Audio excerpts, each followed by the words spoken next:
You know, in communities, we talk a lot about we're trying to build a community that the next generation can be proud to inherit.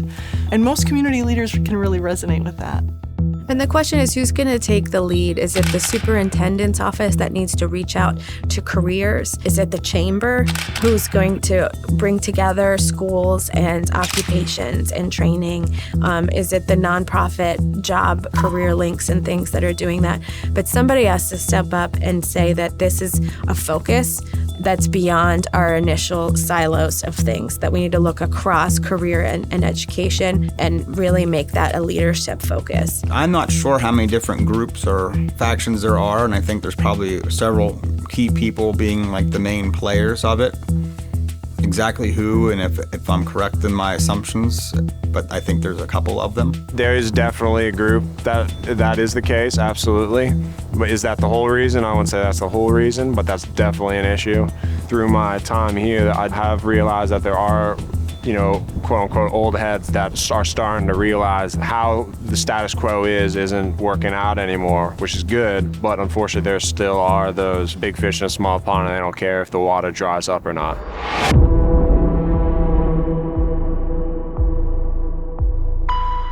Mike Tedesco, I put him on TV in a toilet bowl swirling on a poster. Mike came here from out west. He had this dream of a great Main Street. Don't you remember, don't you know, don't you remember Cotton Eye Joe? I'd have been married 40 years ago if it had not been for Cotton Eye Joe.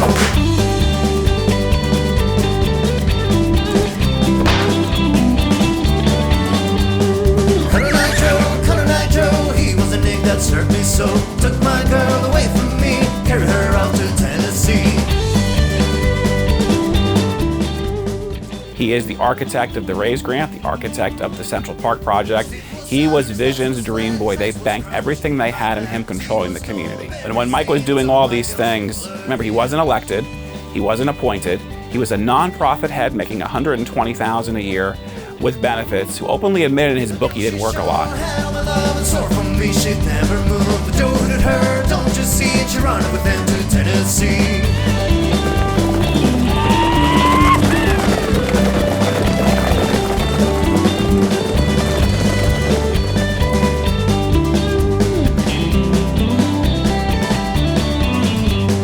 Don't you remember, don't you know, don't you remember Cotton Eye Joe? I'd have been married 40 years ago if it had not been for Cotton Eye Joe. Don't you remember, don't you know, don't you remember Cotton Eye Joe? I'd have been married 40 years ago if it had not been for Cotton Eye Joe. Everybody was kissing the ring. And when you see that kind of power in someone who's not accountable, who's going to the secret meetings, he had everybody in Vision sign a non-disclosure agreement. And when I actually right-to-know requested and found some of them, everybody kind of scattered. And to this day, a lot of them still haven't responded if they actually signed them. Why would a nonprofit head force government officials to sign a non-disclosure agreement? In my experience, nonprofit entities are more than willing to contribute to capital projects, to things that they think improve the environment where they are, as opposed to providing what to them is an illegal tax because they're not subject to it, to pay for services that everyone else is getting.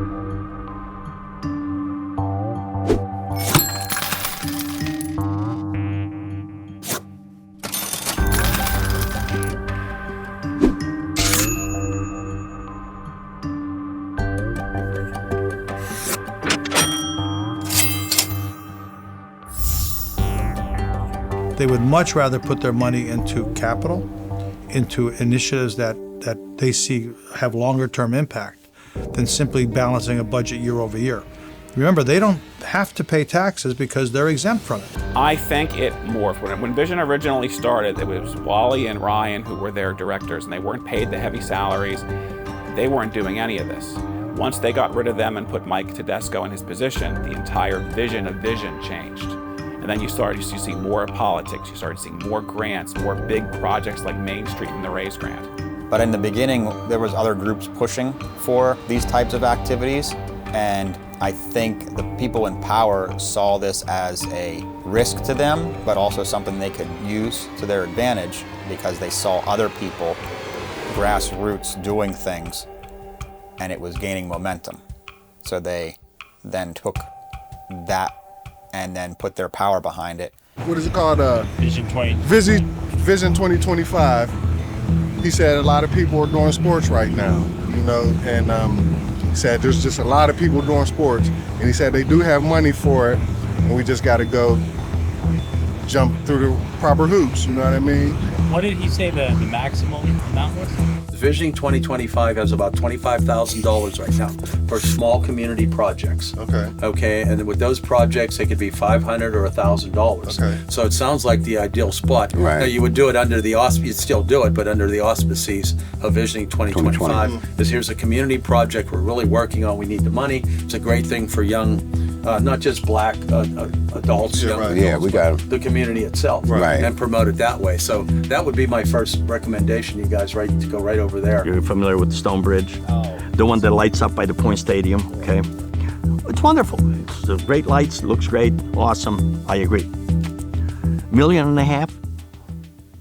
for that? Now, if I ask for $5 to help a kid that's living under that bridge, we don't have money for that. Okay. So somehow we put money into things, but we don't put money into people. All right.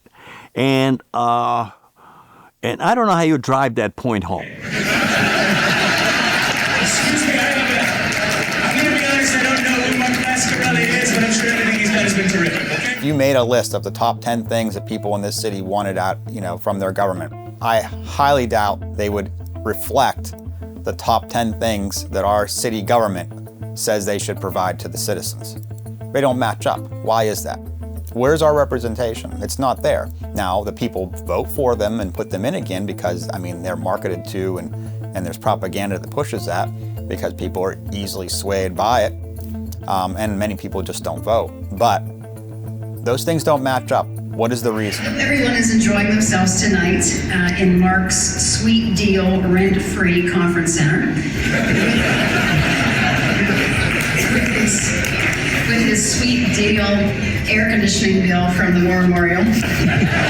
If I'm the city of Johnstown, right, what are the levels of trust that the city has with its surrounding areas or with its county or with surrounding counties? Because if we're not starting from a place of trust or a place of having a shared sense of like, hey, if it's good for you, it's going to be good for me too. Or if it's bad for me, it's going to be bad for us both. That there's a sense of shared opportunity and shared risk. If we're not starting from that place, if I can't trust you and you can't trust me, that's a non-starter. In the Vision 2025, we talk about a sense of community, and having good governance is very important to the image of our community, our outside public relations.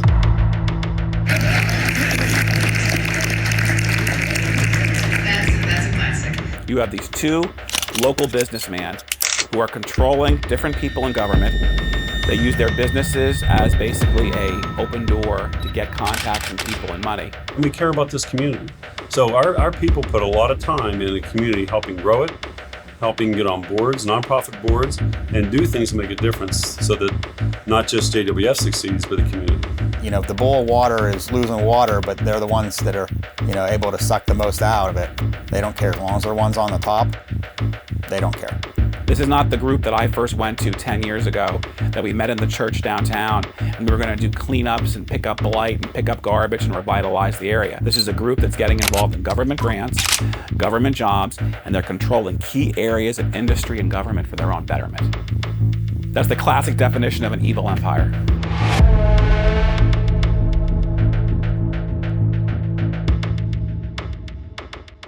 We will continue to shrink unless we do something different. Arteries develop, and the same group of people have a tendency to have access. Pages after pages of checks and donations. Oh, here's a local name, Ed Sheehan, Concurrent Technologies Corporation. We have the Mark Pasquarelli cordially invites you to Congressman Murtha. What are they getting for their return? In our company alone, we're growing in defense. There's other companies that are growing in defense. It'll look good for the defense industry, of which we're part. We're bringing jobs to JWF that have never been here before. Is this the way government works? We're going to demand that if you want to do business with us and support the vehicle build, you need to locate in Johnstown. So the spin-off of this is going to be very dramatic. I think we're done. Thanks.